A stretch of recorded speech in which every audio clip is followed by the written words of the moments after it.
The Cut editor posted Meghan's original interview file proving her cruel scheme towards the late Queen. Meghan Markle made thinly veiled threats to royal family days before the Queen's death. The Duchess of Sussex was interviewed days before Her Majesty's passing in September of last year.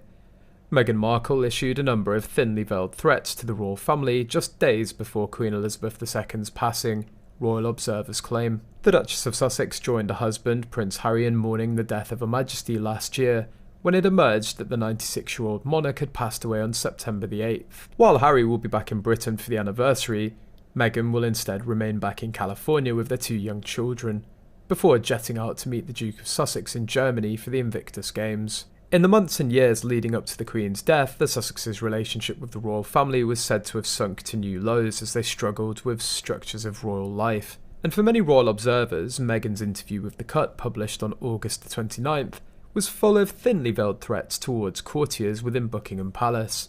Now, a non-retired editor at The Cut has posted important parts that was cut out of the interview with the Duchess before it was released. A now retired editor at The Cut has posted an important part that was cut out of the original interview with the Duchess before it was released, captioning the post, "She really did send threats to the monarchy." In the interview, Meghan said that she didn't have to sign non-disclosure agreements in order to quit the firm with Harry, as speculation about their speaking out about royal matters increased.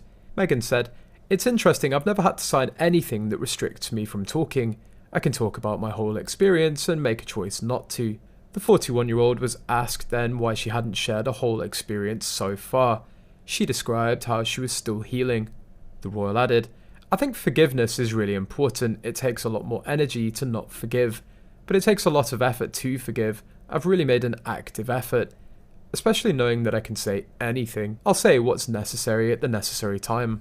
But these statements from Meghan have made royal fans completely angry. The fact that Meghan and Harry continuously took cold-blooded actions when Prince Philip and Queen Elizabeth struggled in the sickbed and eventually passed away in heartbreak was Meghan's purpose. Her comments were analysed by Sunday Times royal editor Roy Nicker, who said on True Royalty TV's The Royal Beat, "The thinly veiled threats that came in The Cut, I think she probably hopes it does feel threatening towards the royal family."